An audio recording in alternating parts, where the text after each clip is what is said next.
আলহামদুলিল্লাহ, সমস্ত প্রশংসা সেই মহান রবের জন্যই নিবেদিত, যিনি আমাদের রব, যিনি আমাদের পালন করছেন, জীবন দিয়েছেন, সুস্থতা সহকারে রেখেছেন এবং যিনি খাস করে মুসলমানের তালিকায় আমাদের নামটি তার রহমতের কারণেই সন্নিবেশিত করেছেন এবং দরখাস্ত ছাড়াই বিশ্বনবীর উম্মত হওয়ার তৌফিক দান করেছেন। বিশেষ করে আজকে রজব মাসের দ্বিতীয় জুমায় স্বতঃস্ফূর্তভাবে প্রার্থীপদ থেকে অবসর গ্রহণ করে একটু আগেই মসজিদে আসার সুযোগ করে দিয়েছে। তাই আসুন আমরা সবাই মিলেমিশে অন্তরের অন্তরস্থল থেকে নিবেদিত প্রাণ হয়ে স্রষ্টার সাথে একটু শুকরিয়া আদায় করি, সকলে মহব্বতে পড়ে নেই আলহামদুলিল্লাহ। সেই সাথে আমরা আমাদের মহান নেতার প্রতি দরুদ ও সালাম জ্ঞাপন করছি, যিনি মানবতার মুক্তির দূত, সাইয়্যিদুল মুরসালিন, আশরাফুল আম্বিয়া, যিনি আমাদের জন্য করেছেন অনেক সংগ্রাম, হয়েছেন অনেক নির্যাতিত, যিনি বিশ্ব মানবতাকে অন্ধকারের অতলতল থেকে আলোর পথ দেখাবার জন্য অক্লান্ত পরিশ্রম আর চেষ্টা করে আমাদের হাতে দিয়েছে কোরআন, আমাদের দিয়েছেন স্বাধীনতা, আমাদের দিয়েছেন মুসলমানিত্ব। আমরা আমাদের জীবনে তাকে কিছুই দিতে পারি নাই, অন্তত আজকে প্রত্যন্ত অঞ্চল থেকে জুমার দিনে আমাদের অন্তরের অন্তঃস্থল থেকে বিনীতভাবে দরুদ সালাম জ্ঞাপন করি, সকলে মহব্বতে পড়ে নেই সাল্লাল্লাহু আলাইহি সাল্লাম। আলহামদুলিল্লাহ, বিগত দিনগুলো নয় আমরা একটি আলোচনায় যেতে চাই, গুরুত্বপূর্ণ আলোচনায়। আলোচনার শুরুতেই আমি বিনয়ের সঙ্গে আহ্বান জানাবো একটু বোঝার জন্য, গুরুত্ব সহকারে বোঝার জন্য, যেহেতু আলোচনা না বুঝলে আমল ভালো লাগে না। তো আজকে আমরা তেলাওয়াত করেছি সবাই মিলে, সেটি হলো সূরা বনী ইসরাঈল। সূরা বনী ইসরাঈলের 1 নম্বর আয়াত, প্রথম নম্বর আয়াতটি তেলাওয়াত করেছি। একটি ঐতিহাসিক আয়াত, যে আয়াত দিয়ে আল্লাহ রাব্বুল আলামিন বিশ্বের বিস্ময় একটি ঘটনা ঘটিয়েছেন। অত্যন্ত বিরল ঘটনা, যেটি কোনো মানুষের পক্ষে সম্ভব নয়। আল্লাহ পাকের রহমতের বহিঃপ্রকাশ আর ক্ষমতার বহিঃপ্রকাশ তিনি এই সূরায় কিঞ্চিত পরিমাণে ব্যক্ত করেছেন। সাপোর্ট হিসাবে সূরা নজম 1 থেকে 18 নম্বর আয়াত দিয়েছেন এবং নির্ভরযোগ্য হাদিস এবং নির্ভরযোগ্য কিতাব থেকে অনেক রিওয়ায়াতে প্রসঙ্গে বর্ণিত হয়েছে। আসুন আমরা একটু সে বিষয় নিয়ে জানতে চাই, কথাবার্তা বলতে চাই। মূলত আমরা সবাই সংক্ষেপে যে কথাটা বুঝি সেটি হলো আল্লাহ রাসূল মেরাজ করেছেন। এটা একটা প্রচলিত কথা, আমরা সবাই জানি। তো মেরাজ কাকে বলে, কিভাবে হয়েছে, কেন হয়েছে, তাৎপর্য কি পেয়েছেন মেরাজ থেকে, আল্লাহ রাসূলকে মেরাজে কি দেওয়া হয়েছে এবং কেন দেওয়া হয়েছে। এই সপ্তম আসমান পাড়ি দিয়ে আল্লাহ নিয়ে গিয়েছেন আরশে আজিমে, আগে সৃষ্টির সর্বশেষ সীমায়। 25 জন নবীর কথা কোরআনে উল্লেখ আছে, কিন্তু নবী এবং রাসূল অসংখ্য, অর্থাৎ লক্ষাধিক নবী রাসূল পৃথিবীতে দিয়েছেন। তো কোরআনে বর্ণিত 25 জন নবীর মধ্য থেকে আবার 7 জন নবীর সঙ্গে এই মেরাজের সময় দেখা হয়েছে। অনেকে বলেছেন 8 জন, অনেকে বলেছেন 7 জন নবীর সঙ্গে রাসূলের সঙ্গে দেখা হয়েছে। কি হিকমত, এত নবী রাসূলকে বাদ দিয়ে 7 জনের সঙ্গে দেখা করে আল্লাহ কি বোঝাতে চেয়েছেন? এই বিশাল আকাশটা কেমন, কিভাবে তৈরি হয়েছে, আল্লাহ রাসূলকে কোন পথে নেওয়া হয়েছে আল্লাহর বাড়িতে, সে বিষয়গুলো এই সূরা সহ বিভিন্ন সূরা এবং নির্ভরযোগ্য হাদিসের কিতাব এসেছে। তো আজকে যেহেতু আমি সেই দিকে যেতে পারবো না, একটু প্রাসঙ্গিক কথা বলবো আমি বুঝবার জন্য, শুধু বুঝবার জন্য। কারণ আমি আগেই বলেছি, মর্মকথা, সারমর্ম বুঝতে হবে জিনিসের, সারে নজরুল বুঝতে হবে, প্রেক্ষাপট বুঝতে হবে, তাহলে আলোচনা বোঝা সহজ হয়ে যাবে। সেই কারণেই আমি চাচ্ছি একটু প্রেক্ষাপট নিয়ে আগে আপনাদের ধারণা দিতে আল্লাহ যেন কবুল করেন। সকলে বলছে আল্লাহুম্মা আমিন। আমরা জানি যে আল্লাহ অসংখ্য নবী রাসূলকে মুজিজা দিয়েছেন।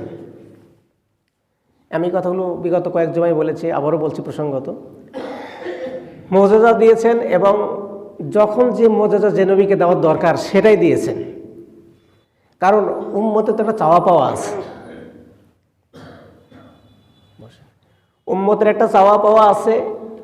যে ফুল দিয়ে যে দেবতা তুষ্ট, একটা কথা আছে প্রবাদ বাক্যে। তো ওই ধারা অনুযায়ী, ওই ধাঁচেই নবী রাসূলকে মুজিজা দেওয়া হয়েছে। আমরা দেখেছি মুসা নবীকে আল্লাহ পাক জাদুর একটা লাঠি দিয়েছেন। সূরা তোহা সব বিভিন্ন সূরা এসেছে, হাদিসের মধ্যে এসেছে। তা আল্লাহ অন্য কিছু কেন দিলেন না, লাঠি দিয়েছেন কেন? ব্যাখ্যায় আসছে সেই যুগটি ছিল জাদুবিদ্যার যুগ। সে যুগে বেশি যে জাদু প্রদর্শন করতে পারত তাকে সর্বোচ্চ খ্যাতি দেওয়া হতো, রাষ্ট্রীয়ভাবে সম্বর্ধনা দেওয়া হতো।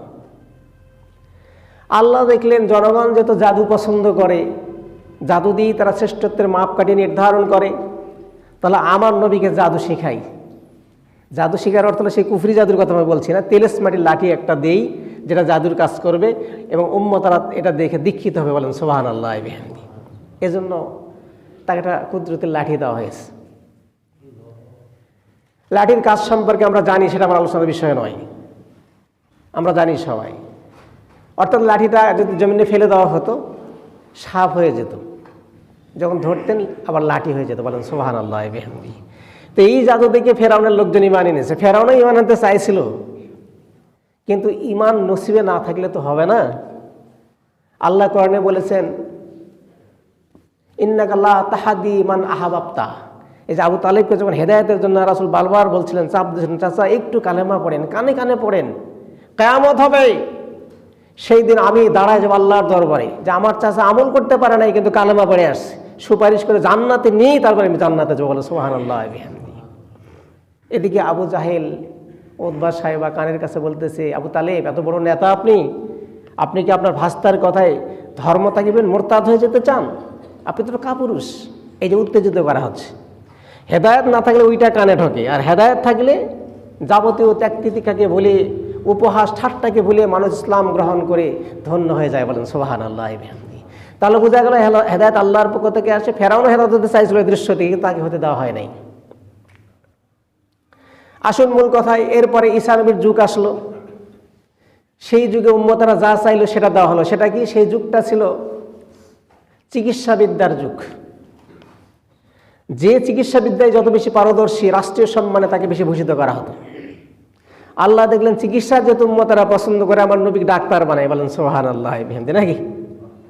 ঈসা নবীকে ডাক্তার বানানো হয়েছে। কেমন ডাক্তার? আমি কিন্তু অনেক সহি কথা বলতেছি, কোনো জোড়াতালি দেওয়ার কথা নাই। কোরআনের তাফসীর থেকে, বিশুদ্ধ হাদিস থেকে, সনদ সহি যে হাদিসের তাই আলোচনা করা আছে। আল্লাহ জাদুবিদ্যা শিখালেন, চিকিৎসাবিদ্যা শিখালেন কিভাবে? জন্মান্ধ, যার চোখ কোনোদিনই হবে না, যার কোনো চিকিৎসা নাই, ঈসা আলাইহিস সালাম চোখের উপরে হাত দিয়ে বলতেন কুম বিইজনিল্লাহ, ভালো হয়ে যাও, সুবহানাল্লাহ বিহামদি। একটু সুবহানাল্লাহ বলতে হবে না? অবশ্যই বলতে হবে, এটা তো আশ্চর্য কথা। জন্মান্ধের চোখের উপরে হাত দিয়েছেন, কুম বিইজনিল্লাহ, ভালো হও, চোখ ফুটে গেছে, চোখ ভালো হয়ে গেছে, সবকিছু দৃশ্যমান হয়ে গেছে, বলতেন সুবহানাল্লাহ বিহামদি। কুষ্ঠরোগী যার কোনো চিকিৎসা নাই সে যুগে ঈসা আলাইহিস সালাম গায়ে হাত বোলাইতেন, বলতেন কুম বিইজনিল্লাহ, ভালো হয়ে যাও, সম্পূর্ণ ভালো হয়ে যেত, বলেন সুবহানাল্লাহ বিহামদি। টাক মাথা চুল নাই, কত যে কষ্টের যাতে টাক মাথা, মাথায় হাত বোলাইয়ে বলতেন চুল বের হও কুম বিইজনিল্লাহ, চুল সুন্দর কালো মেঘের মতো চুল বের হয়েছে, বলেন সুবহানাল্লাহ বিহামদি। তো চিকিৎসাবিদ্যার যুগ, উম্মতরা ওটা চায়, রাষ্ট্রীয়ভাবে এটাই সম্মানিত করা হয়। আল্লাহ দেখলেন যা ওটা তোরা চাস, আমিও তো আমার নবীকে ডাক্তার বানাই দিলাম। ঈসা নবীকে ডাক্তার বানানো হয়েছে, বলেন সুবহানাল্লাহ বিহামদি। আসুন আমাদের নবীকে, আল্লাহ রাসূল এসেছেন যে যুগে ছিল বিজ্ঞানের যুগ, সুবহানাল্লাহ বিহামদি, বিজ্ঞানের যুগ। একবিংশ শতাব্দীতে 1400 হিজরির আগে মানুষ বিজ্ঞান সম্পর্কে এত কিছু জানতো না, কিন্তু আল্লাহ বলেছেন এটা বিজ্ঞানের যুগ। এজন্য আমার নবীকে আমি বিজ্ঞানী বানাইছি, শ্রেষ্ঠ বিজ্ঞানী, বলেন সুবহানাল্লাহ বিহামদি। কি বিজ্ঞানী তিনি! আপনি খুব অবাক হবেন। আপনি যান উইকিপিডিয়ায় সার্চ করেন, গুগলে সার্চ দেন, আজকে বিশ্বনবীর প্রত্যেকটি কথা নিয়ে গবেষণা হচ্ছে, প্রত্যেকটি কাজ নিয়ে গবেষণা হচ্ছে, এবং ইথারে যে কথাগুলো ভাসতেছে কোটি কোটি পেট্রোডলার ব্যয় করে তার ধরার চেষ্টা করতেছে যে প্রত্যেকটা কথাই তো গুরুত্বপূর্ণ। তিনি বিজ্ঞানসম্মত কথা বলেছেন। কটা দৃষ্টান্ত দিব আমি বিজ্ঞানের? প্রত্যেকটা কথায় তার বিজ্ঞানসম্মত, এবং যেখানে মানবের জন্য কল্যাণ আছে, মানবতার জন্য কল্যাণ আছে, ইহলৌকিক কল্যাণ, পরকালীন মুক্তি দিয়েই তিনি যে কথাগুলো বলেছেন, কাজগুলো করেছেন, সবগুলো বিজ্ঞান দিয়ে ভরা, বলেন সুবহানাল্লাহ বিহামদি। আমার সেটা আলোচনার বিষয় নয়, আপনারা দেখবেন, কিতাব একটু খুঁজে দেখবেন। জাকির নায়েক একটা বই লিখেছেন, জাকির নায়েক, আমি ওইটা পড়েছি, আমার কাছে আছে। সুন্নতার বিজ্ঞান, এই নিয়ে কথা বলেছেন তিনি। সুন্নত যিনি উনি পালন করেছেন, এখানে বিজ্ঞানসম্মত কী কাজগুলো আছে, বিজ্ঞান কী বলেছে সুন্নত সম্পর্কে, কী উপকারিতার কথা বলেছে, অনেক সুন্দর করে কোড দিয়ে দিয়ে কথা বলেছেন তিনি। আমার খুব ভালো লেগেছে বইটা, সেটা আমার কাছে একটা কপি আছে। তো এই জন্য আল্লাহ রাসূলকে আল্লাহ বিজ্ঞানী করেছেন, বিজ্ঞান শিখিয়েছেন। তার বহিঃপ্রকাশ ঘটেছে মোটামুটি আল্লাহ রাসূলের ইন্তেকালের কিছুদিন পরে। এখন বিজ্ঞানসম্মতভাবেই সব কিছু হচ্ছে। বিজ্ঞান মানবতার জন্য আশীর্বাদ, অভিশাপ নয়। তবে একটা জিনিস মনে রাখতে হবে, বিজ্ঞান হচ্ছে সসীম, কোরআন হচ্ছে অসীম। সসীম বিজ্ঞান দিয়ে অসীম কোরআনকে মাপা যায় না, বরং অসীম কোরআন দিয়ে সসীম বিজ্ঞানকে মাপা যায়। বলেন সুবহানাল্লাহ বিহামদি। এই জন্য বিজ্ঞানীদের থিওরিতে কিছুটা ভুল থাকে, কিন্তু কোরআনের মধ্যে কোনো ভুল নাই। আজ থেকে ১৫০০ বছর আগে বিজ্ঞানসম্মতভাবে কোরআন নাজিল করে আল্লাহ পাক সব কিছু সমাধান দিয়ে রেখেছেন। বলেন সুবহানাল্লাহ বিহামদি। একটু সামনে আগাই, আমরা তো আজকে ফতোয়া নিয়েই বসে আছি। আমাদের হাতের মোবাইলটা বিধর্মীরা আবিষ্কার করেছে। এইভাবে করে আমরা যেগুলো প্রযুক্তি ব্যবহার করি, তারা কোরআন গবেষণা করে বের করেছে, আর আমরা কোরআন খুঁজি ফতোয়াবাজি করবার জন্য। এটাই আমাদের বড় দুর্বলতা। বিপর্যয়ের কারণ তো এটাই, গবেষণার অভাব, দূরদর্শিতার অভাব। সে কারণে কোরআন সামনে নিয়ে বিজ্ঞানসম্মত কথা বলতে হবে, বিজ্ঞান নিয়ে গবেষণা করতে হবে। যেখানে বিজ্ঞানসম্মত সাপোর্ট পেয়েছেন গ্রহণযোগ্য, কোরআনসম্মত সাপোর্ট পেয়েছেন গ্রহণযোগ্য, আর কোরআনসম্মত সাপোর্ট যেখানে নাই, বিজ্ঞান একটা কথা খামখেয়ালি বলেছে, সেটা পরিত্যাজ্য। এইভাবেই যদি এগোতে পারি, তাহলে বিশ্ব আমাদের হাতের মুঠোয় আসবে ইনশাআল্লাহ। তো এইভাবে করে বিজ্ঞান আমাদের অনেক কিছু শিখিয়েছে, মেরাজ বুঝতে শিখিয়েছে। বিজ্ঞান এই মেরাজ সম্পর্কে গবেষণা করেছে বলেই সাধারণ মানুষের কাছে এই মেরাজটা গ্রহণযোগ্য হয়েছে। বলেন সুবহানাল্লাহ বিহামদি। তাছাড়া আবু জাহেল আপনার চাইতে কম বুঝতো না, উতবা সাহেবা কম বুঝতো না, কিন্তু তারা এটাকে হাসি উড়াই দিয়েছে, যেটা হতেই পারে না। কিন্তু এই যুগের নাস্তিক যারা, তারাও স্বীকার করুক আর না করুক মুখে, কিন্তু বিশ্বাস করে মেরাজ হয়েছে, এতে কোনো সন্দেহ নাই। বলেন সুবহানাল্লাহ। সেটা হচ্ছে সশরীরেই, রুহানিভাবে নয়, এটা তারা স্বীকার করেন। একটা অচিরেই আপনাদের হাতে মোবাইলে নিউরালিঙ্ক একটা সফটওয়্যার আসবে। এই সফটওয়্যারের কাজ হলো, আপনি হাতে নিয়ে বলবেন আমি গুগলে যেতে চাই, শুধু ইচ্ছা করবেন, গুগল অপশন খুলে যাবে। বলেন সুবহানাল্লাহ বিহামদি।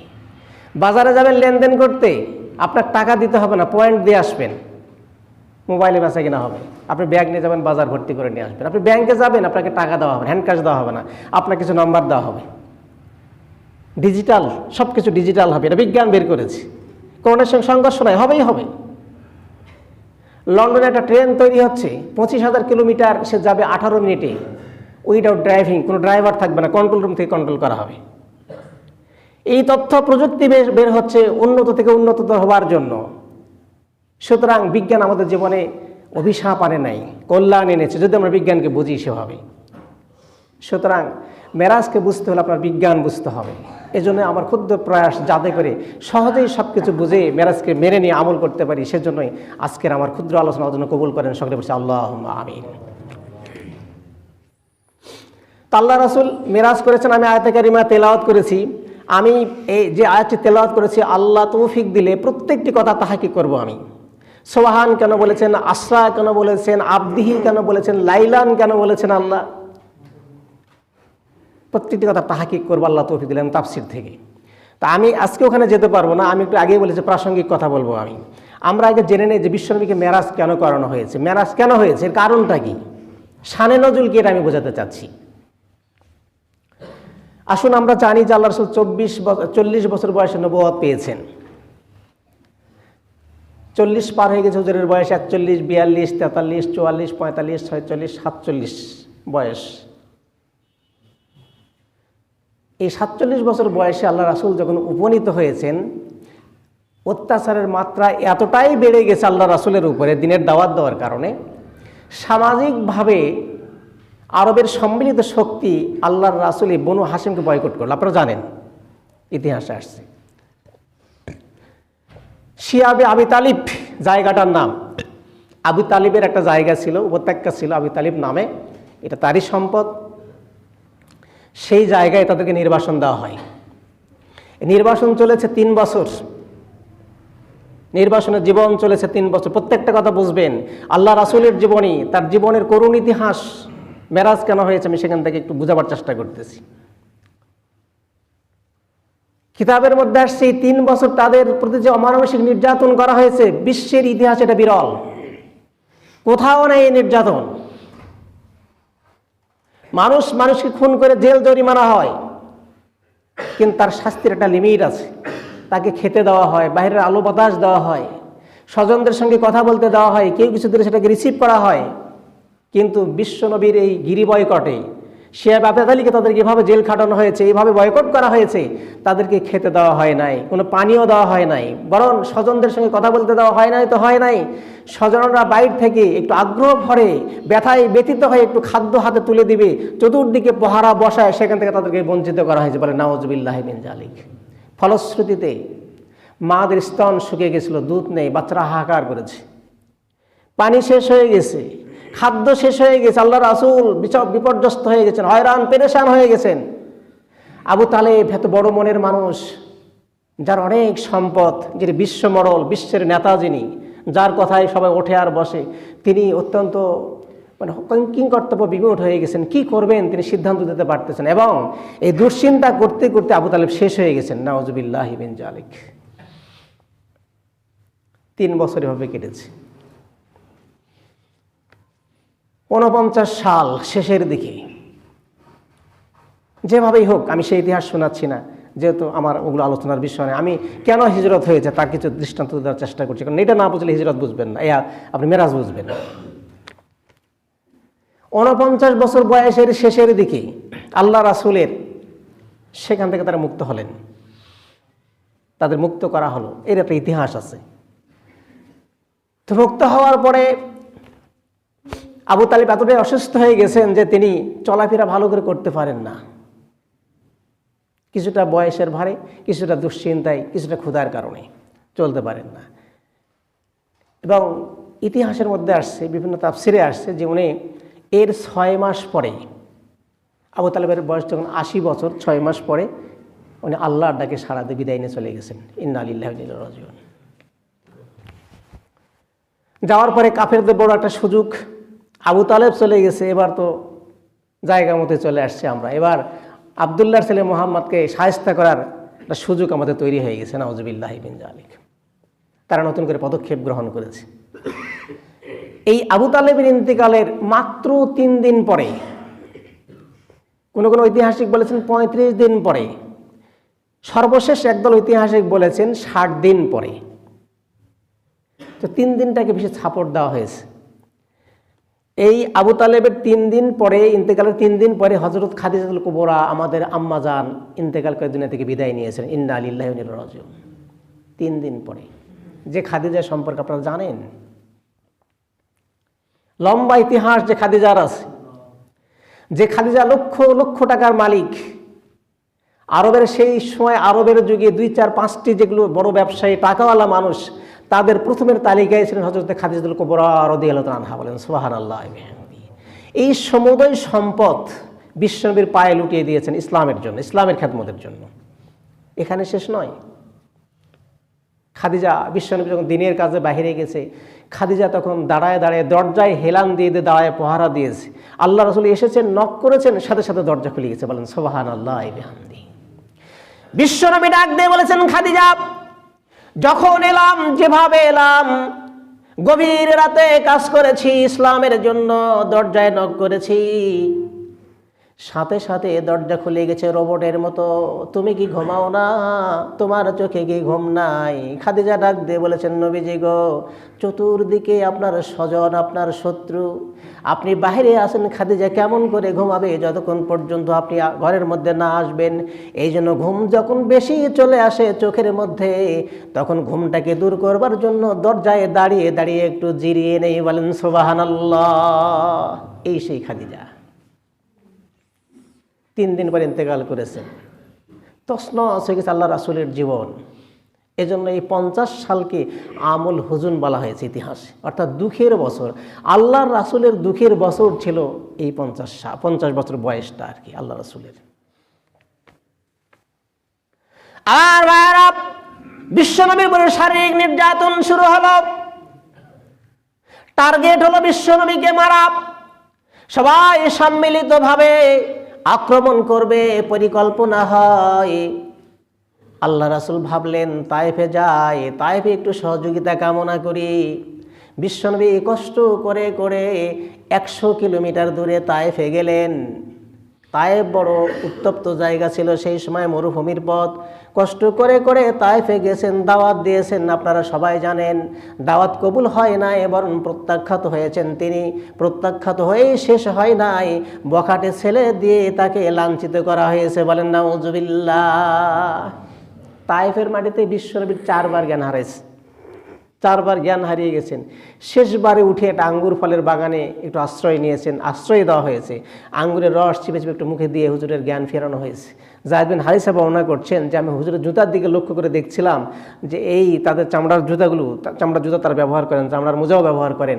উনি দেখেছেন যে জুতাগুলো জমাট হয়ে হয়ে পায়ের সঙ্গে এভাবে লেগে গেছে, আমি টান দিলে হুজুর চিৎকার মেরে কাঁদে আর বলে, জায়েদ টানিস না, এই আঘাতটা আমার পায়ে নয় বরং কলিজায় লাগতেছে। বলেন সুবহানাল্লাহ ওয়া বিহামদিহি।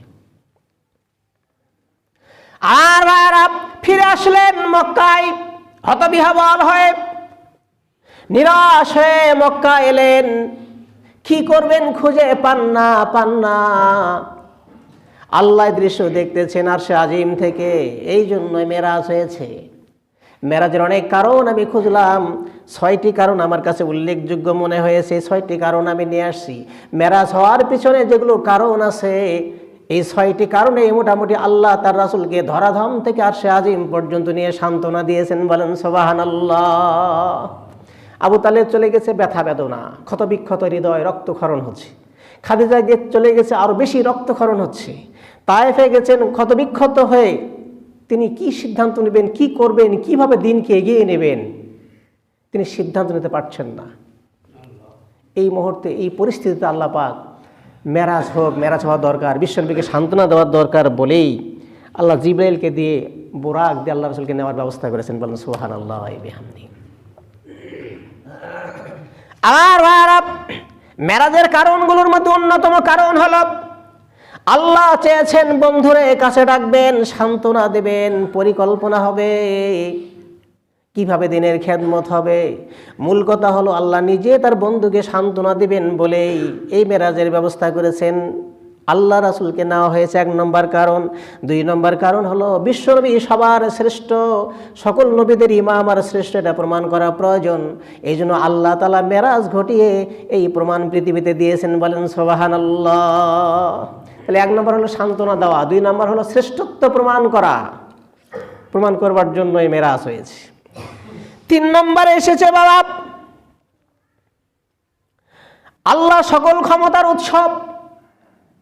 ইজা আরাদা শাইআ ইয়াকুল লাহু কুন ফায়াকুন। আল্লাহ বলেছেন আমি যদি কোনো কিছু করতে ইচ্ছা করি, করার জন্য কোনো তকলিফ করতে হয় না, পরিশ্রম করতে হয় না, হয়রানি পেরেশানি করতে হয় না, শুধু আমি বলি কোন, এতটুকু বললেই সেটা রূপান্তরিত হয়ে যাবে। বলেন সুবহানাল্লাহ। আল্লাহ মিরাজের ঘটনা, বিরল ঘটনা দিয়ে প্রকাশ করতে চেয়েছেন আমি রব, আমি খালেক, আমি সৃষ্টি যেরকম করি, আমি রব পালন করি, আমার ইচ্ছার বিরুদ্ধে কিছু হয় না, আমি যা করি সেটাই হয়ে যায়। সুতরাং আমার যে অনেক ক্ষমতা আছে, এই কোটি কোটি মাইল দূরে আমি আমার বন্ধুকে নিয়ে আসবো, পৃথিবীর মানুষ চেয়ে দেখবে, এটা পড়বে, জানবে, তাদের কাছে অবিশ্বাস্য মনে হবে, কিন্তু এটাই সব, এটাই সত্য, এটাই বরহক, এই ক্ষমতার বহিঃপ্রকাশ কিঞ্চিত ঘটাবার জন্য আমার রাসূলকে আমি নিয়ে আসছি। বলেন সুবহানাল্লাহ ওয়া বিহামদিহি। সে কোথায় গেছেন আল্লাহ রাসূল সুবহানাল্লাহ ওয়া বিহামদিহি। এই আকাশ আমরা যা দেখি নীল, এটা কিন্তু আকাশ নয়, এটা নীলিমা মাত্র। যেহেতু আমরা জানি যে যখন দেখবেন আপনি সমুদ্রে তাকাবেন কিংবা গভীর কোনো পুকুরে তাকাবেন, এই পানিগুলো নীল মনে হয়, কারণ যেই জায়গাটা বেশি ডিপ সেই পানিগুলো বেশি নীল মনে হবে, প্রমাণ করে দেখবেন। এই জন্য আকাশ অনেক দূরে বলেই এই নীলিমাটাকে আমরা দিকে মূলত এটা কোনো আকাশ নয়, আকাশ তো অনেক অনেক দূরে আছে। বলেন সুবহানাল্লাহ ওয়া বিহামদিহি। এবং এত বড় আকাশ আল্লাহ বানায় রাখছে যে যদি এই সাহারা মরুভূমির উপরে আপনার হাতের একটা আংটি ফেলে দেন, মনে রাখবেন কথাগুলো, সাহারা মরুভূমির উপরে আপনার হাতের একটা আংটি খুলে ফেলে রাখলে আপনার আংটি যেরকম অস্তিত্বহীন অবস্থায় থাকবে, অর্থাৎ মরুভূমির তুলনায় আপনার আংটি যেরকম কিছু নয়, গোটা বিশ্বের তুলনায় প্রথম আকাশ এত বড়, অর্থাৎ আংটির মতো হয়ে যায় গোটা বিশ্বটা প্রথম আসমানে রাখলে। বলেন সুবহানাল্লাহ ওয়া বিহামদিহি। কথা কি বোঝা যাচ্ছে? এত বড় উচ্চ আকাশ। আবার এই গোটা আকাশ সহ গোটা পৃথিবী যদি আবার দ্বিতীয় আসমানের সামনে রাখেন তাহলে আবার এরকম আংটির মতো হয়ে যাবে। দ্বিতীয় আকাশ সহ প্রথম আকাশ সহ গোটা বিশ্বের সব কিছু আবার তৃতীয় আসমানের সামনে রাখলে আংটির মতো হয়ে যাবে। এভাবে করতে করতে করতে করতে আরশ পর্যন্ত আপনি যাবেন। সব কিছু মিলিয়ে এক জায়গায় করে আপনি যখন আরশের সামনে উপস্থাপন করবেন, গোটা বিশ্ব এই আরশের কাছে একটা আংটির মতো অস্তিত্ব রাখে। বলেন সুবহানাল্লাহ। এত দূর কোটি কোটি মাইল আল্লাহ তার রাসূলকে এভাবে নিয়ে গেছেন সংবর্ধনা দেওয়ার জন্য, বিশ্ববাসীকে স্মরণ করবার জন্য। বলেন সুবহানাল্লাহ। আর 3 নম্বর কারণ চলে গেল ক্ষমতার বহিঃপ্রকাশ। 4 নম্বরে বলা হয়েছে বাবা আল্লাহর সৃষ্টি নৈপুণ্য কত সুন্দর, কত আকর্ষণীয়, এইটা দেখা তো বিশ্বনবীর প্রয়োজন আছে। এই জন্য আল্লাহ তাবারক তাআলা মেরাজের মাধ্যম দিয়ে আল্লাহর সৃষ্টি নৈপুণ্য দেখাবার জন্যই মেরাজ করিয়েছেন। বলেন সুবহানাল্লাহ। অনেক কিছু দেখেছেন, অনেক কিছু। আজকে তো 3-4 ঘন্টা পড়ে আমি তো 4টা পাতায় পড়তে পারিনি মনে হচ্ছে আমার। এত ব্যাপক আলোচনা। আমার কি মনে হয়েছে, আমি আল্লাহকে সাক্ষী রেখে বলছি, আমি যদি মেরাজের ঘটনা 6 মাস বর্ণনা করি সামনে পিছনে, 6 মাসে যতগুলো সপ্তাহ আছে এই 424 সপ্তাহ আমি যদি বর্ণনা করি, আমার মনে হচ্ছে ঘটনাগুলো শেষ করতে পারবো না আমি। আমার এই স্বল্প স্টাডিতে এতটুকু স্পষ্ট হয়ে গেছে, কোরআন হাদিস সহ বিভিন্ন রেফারেন্সের যুক্ত এই কিতাবগুলো দেখে। এত লম্বা ঘটনা, তো এতটুকু বলা তো সম্ভব নয়। সংক্ষিপ্ত আকারে উপস্থাপন করছি যাতে করে কিঞ্চিত শিক্ষা আমরা গ্রহণ করে সেদিকে আগাতে পারি। এটাই কিন্তু আমার আজকের এই উদ্দেশ্য। আলোচনা কবুল করে সকলে বলছে আল্লাহুম্মা আমিন। আর 5 নম্বরে বোঝানো হয়েছে বিশ্বনবীর মাধ্যম দিয়েই নবুয়তের খতম হবে, সমাপ্তি ঘটবে। এই জন্য আল্লাহ রাব্বুল আলামিন তাকে মেরাজ করিয়েছেন, অর্থাৎ সৃষ্টির শেষ সীমায় নিয়ে গেছেন। আল্লাহ বোঝাতে চান বিশ্বের সকল নবী আর রাসূলকে আমার রাসূলের মাধ্যম দিয়ে খতমে নবুয়ত হয়ে যাবে। বলেন সুবহানাল্লাহ। কেউ নবী দাবি করতে পারবে না কোনোদিন। এই মেরাজ দিয়ে আল্লাহ সেটা প্রমাণ করতে চেয়েছেন যে বিশ্বের শেষ সময়, সৃষ্টির শেষ সময় তিনি উপস্থাপন করেছেন। তার মানে আর কেউ কোনোদিন সেখানে যাবে না, আগেও যেতে পারে নাই, ভবিষ্যতেও কেউ যেতে পারবে না। অর্থাৎ তাকে দিয়েই নবুয়তের সিলসিলা রদ করা হয়েছে। বলেন সুবহানাল্লাহ।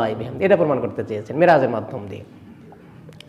সব শেষে 6 নম্বরে বলা হয়েছে উম্মতে মুহাম্মাদীকে রহমত স্বরূপ কিছু নিয়ামত আল্লাহ দিতে চান। সুবহানাল্লাহ বলবেন না? মেরাজের মাধ্যম দিয়ে উম্মতে মুহাম্মাদীকে নিয়ামত দেওয়া হয়েছে, ঢেলে দেওয়া হয়েছে নিয়ামত। আর কি নিয়ামত পেয়েছেন আপনি মেরাজের মাধ্যম দিয়ে? 2-1টির কথা মাত্র তুলে ধরি। বিশ্বব্যাপী আরশে আজিমে গেছেন, সূরা বাকারার শেষ 3 আয়াত উপহার দেওয়া হয়েছে, যেটা অন্য কোনো উম্মতকে দেওয়া হয় নাই। আমানার রাসূলু বিমা উনজিলা ইলাইহি মির রাব্বিহি ওয়াল মুমিনুন, এখান থেকে 3 আয়াত মেরাজের মধ্যে দেওয়া হয়েছে। এখানে ওয়াদা করা হয়েছে দোয়া কবুলের জন্য। এবং হাদিস শরীফের মধ্যে এসেছে কোনো মানুষ যদি এই 3টি আয়াত তেলাওয়াত করে ফরজ নামাজের পরে, কিংবা তাহাজ্জুদ পড়লো, কিংবা নফল কোনো নামাজ পড়লো, এই 3টি আয়াত তেলাওয়াত করে দরুদ শরীফ পড়ে আল্লাহর দরবারে যদি হাত পাতে, আল্লাহর রাসূল বলেছেন সেই দোয়াটা অবশ্যই মাকবুল হয়ে যাবে। বলেন সুবহানাল্লাহ। বড় নিয়ামত হলো নামাজ। বিশ্বনবীর জীবনের সমাধান যেভাবে হয়েছে মেরাজে, বিশ্বনবীর জীবনের সামগ্রিক সমাধান যেভাবে মেরাজের মধ্য দিয়ে হয়েছে, আল্লাহ আমাদের বুঝাইছেন বিশ্বনবীকে মেরাজ করে। আল্লাহ রাসূল বলেছেন সালাতু মিরাজুল মুমিনিন, নামাজ হচ্ছে মুমিনদের জন্য মেরাজ স্বরূপ। আপনার জীবনে যত বড় সমস্যা হোক না কেন, নামাজে দাঁড়ায় যাবেন। বিশ্বনবীর যেভাবে সমাধান হয়েছে, আল্লাহ ওয়াদা দিয়েছেন মানুষ নামাজে দাঁড়ায় গেলে সমস্যার সমাধান হয়ে যাবে। বলেন সুবহানাল্লাহ। এই জন্য সকল আম্বিয়া কিরাম, আসহাবে কিরাম, আউলিয়া কিরাম সমস্যা পড়লেই নফল নামাজে দাঁড়ায় যেতেন নাকি? সমস্যা শুরু হয়েছে, নফল নামাজ শুরু হয়েছে, আল্লাহর কাছে চাওয়া শুরু হয়ে গেছে। কারণ যিনি দিবেন তার কাছে তো চাইতে হবে। মাধ্যম যেহেতু তালাশ করে কোনো লাভ নাই। মানুষের কাছে চাইবেন 10 টাকা, দিবে আপনাকে 2 টাকা। কিন্তু আল্লাহর কাছে চাইবেন আপনি পুরোটাই পেয়ে যাবেন, চাওয়ার চাইতে বেশি পাবেন। সম্রাট শাহজাহান একদিন মসজিদে বসে আছে, নামাজ পড়তেছে। সম্রাট শাহজাহান আমরা যাকে ইতিহাস থেকে জানি, তো নামাজের মধ্যে বসে আছে, নফল নামাজ পড়তেছে। এক ভিক্ষুক আসছে, আমি ঘটনাটা আগেও শুনেছি আপনাদেরকে। আসার পরে যে আপনার গানম্যান ছিল, আপনার সিকিউরিটি ছিল, তাকে বললো যে সম্রাট কোথায়? বলছে নামাজে আছে, ভিতরে আছে। তো বলছে আমি একটু দাঁড়াই, তার সাথে কথা বলতে চাই আমি। তো বলছে না, আপনি না দাঁড়ায় বরং ভিতরে যান, ওনার কাছে যান, কথা বলেন। তো ওই ভিক্ষুক চলে আসছে। আসার পরে পাশে বসছে, দেখেছে উনি এই নামাজ শেষে হাত তুলছে। তুলে এই হাত তুলছে না তুলছে, হাত আর নামায় না। আর আমাদের মোনাজাত তো হাত তুলছি শেষ হয়ে গেছে নাকি, চাইবেন আল্লাহর কাছে চাওয়ার সুন্নত তরিকা হচ্ছে এই বরাবর হাত নিয়ে হাতের পেট দিয়ে চাইবেন। এটা শাহাদত আঙ্গুল দুটো মুসা করবেন, দুই হাতের মাঝখানে 2 আঙ্গুল মতো ফাঁক রাখবেন, সুন্নত তরিকার কথা বলছি আমি, এইভাবে রাখবেন এবং দোয়া আল্লাহর কাছে চাইবেন। এইভাবে চাইলে হাদিসের সনদ সহ এইভাবে যখন মানুষ হাত পাতে ভিক্ষুকের মতো, আল্লাহ তুমি এই হাতটাকে ফিরাই দেন না, লজ্জাবোধ করেন, বলেন সুবহানাল্লাহ, এবং দীর্ঘ সময় দোয়া করবেন। আর দোয়া খুল ইবাদত, দোয়া হচ্ছে ইবাদতের সারাংশ। সব কিছু ইবাদতের একটা সিস্টেম আছে, সময় আছে, কিন্তু দোয়া এমন একটা ইবাদত, আপনি চলতে ফিরতে দোয়া করতে পারবেন, নাকি শুয়েও দোয়া করতে পারবেন, বসেও দোয়া করতে পারবেন, যানবাহনে চড়ে দোয়া করতে পারবেন, অর্থাৎ কিয়ামতের আগ পর্যন্ত দোয়ার দরজা সকল মানুষের জন্য খোলা, বলেন সুবহানাল্লাহ। এত বৃহৎ একটা নিয়ামত, এবং হাদিসের মধ্যে আসছে দোয়া হচ্ছে মুমিনদের হাতিয়ার। তকদির কোনো কিছু ফিরাইতে পারে না ইল্লা বিদোয়া, কোনো কিছু দিয়ে আপনি তকদির পরিবর্তন করতে পারবেন না, শ্রম দিয়ে পারবেন না, এটা দিয়ে পারবেন না, ওটা দিয়ে পারবেন না, কিন্তু তকদির পরিবর্তন করতে পারবেন দোয়ার মাধ্যম দিয়ে, বলেন সুবহানাল্লাহ বিহামদি। আজ তোমরা দোয়া করি না, এই জন্য আমাদের তকদির পরিবর্তন হয়েছে। ফরজ নামাজ পড়া শেষ, লাভ দিয়ে ঘাটের উপরে যাওয়া শেষ। যারা মুনাজাত ছেড়ে দিয়ে বের হয়ে যায়, মনে রাখবেন তারা মুনাফিক। মুনাজাত ছেড়ে দিয়ে তারা বের হয়ে যায়, তারা মুনাফিক। দলিল দেবেন আমি দিতে পারবো, কথা তো আন্দাজে বলি না আমি। সুতরাং মোনাজাত করবেন, প্রাণ ভরে মোনাজাত করবেন, ইমামের সঙ্গেও করবেন, একা একাও করবেন। সম্মিলিত মোনাজাত বেদাত মনে করলে একা একা করেন, অসুবিধা কি? তাই বলে ইমাম মোনাজাত ধরছে আর আপনি বাইরে যাচ্ছেন, কত বড় বেয়াদব আপনি, এটা করবেন না, বেয়াদবি করবেন না, তকদির পড়ে যাবে। আমি কষ্ট পেলে, অর্থাৎ ইমাম কষ্ট পেলে আল্লাহ নারাজ হবে, এটা আপনি মনে রাখবেন। কারণ আমার পিছনে ইক্তেদা করছেন, আমাকে কষ্ট দিয়ে আপনি সফলতা পেতে চান, কোনোদিনই পাবেন না, নাকি মনে করেন আপনারা? সুতরাং আমি মোনাজাত করছি, একটু বসেন, ধৈর্য ধরে বসেন না কেন ভাই? আপনি হাঁটবেন তো হাঁটেন, অসুবিধা কি? আপনি 5 মিনিট পরে হাঁটলে কি আপনার অসুবিধা হবে? অসুখ তো আল্লাহ দিয়েছেন, মাপ তো আল্লাহই করবেন। আপনি না হাঁটলে তো ভালো হতে পারে, কিন্তু সিস্টেম হাঁটতে হবে, হাঁটবেন, কিন্তু বেয়াদবি করে কেন? রাগ করেন না আমার কথাগুলো, আমার যুক্তির সঙ্গে কথা বলছি আমি। অনেকে আবার একটু আগে হাঁটবে বলেই হুজুর নামাজ তো দেরি হয়ে যাচ্ছে, বিভিন্ন জায়গায় প্রশ্ন হয়। আরে মিয়া, তুমি হাঁটবে বলে ডাক্তারের কমান্ডকে এত ফলো করো, আল্লাহর কমান্ড তো তোমার মাথায় নাই। এই জন্য আমাদের তকদির পড়ে গেছে। তার সঙ্গে যে কথাগুলো বলতে চাচ্ছিলাম সেটি হলো যে এই নিয়ামতগুলো, আমি তো কথা হারাই ফেলছি, এই নিয়ামতগুলো আমাদেরকে দান করা হয়েছে এই মেরাজের মধ্যে। এই ছয়টি কারণে হিজরত হয়েছে, মেরাজ হয়েছে। এই 6টি কারণে মোটামুটি উল্লেখযোগ্য 6টি কারণে মেরাজ হয়েছে, এবং মেরাজের মাধ্যম দিয়ে আমাদেরকে অনেক নিয়ামত দিয়ে ধন্য করা হয়েছে। সুতরাং মেরাজে কি বলা হয়েছে, এই আয়াতে কি বলা হয়েছে, কিভাবে বলা হয়েছে, এর ব্যাখ্যাগুলো ইনশাল্লাহ আমি পরে আপনাদের সঙ্গে তুলে ধরবো। এবং এই 3টি সময় পৃথিবীতে, 4টি সময় দেখলাম, অনেক জায়গায় 3টি দেখছি, 4টি সময় দেখছি। এই 4টি এমন 4টি সময় আছে মানুষের জীবনে দেওয়া, যে 4টি সময় আল্লাহ পাক ঘড়ির কাঁটাকে বন্ধ রেখেছিলেন, ঘড়ির কাঁটা চলতে দেন নাই। ঘড়ির কাঁটা বন্ধ রেখেছেন তার কাজ সুসম্পন্ন করবার জন্য। 1 নম্বরে আল্লাহ ঘড়ির কাঁটা বন্ধ রেখেছেন, ওই যে মুসা আলাইহিস সালাম যখন হিজরত করে চলে যাবে, ফেরাউন অত্যাচার করতেছে, মারার জন্য ষড়যন্ত্র করতেছে, উনি তখন চলে যাবেন, মিশর ছেড়ে চলে যাবেন। সেই সময় আল্লাহ নোটিশ করলো যে মুসা তুমি তো যাবা, চলে যাবা, শাম দেশে চলে যাবে, সিরিয়াতে চলে যাবে, আমার ইউসুফ নবীর লাশ মিশরে আছে, ওকে নিয়ে যাও, লাশটা নিয়ে যাও। তিনি লাশ খুঁজতে গেছেন।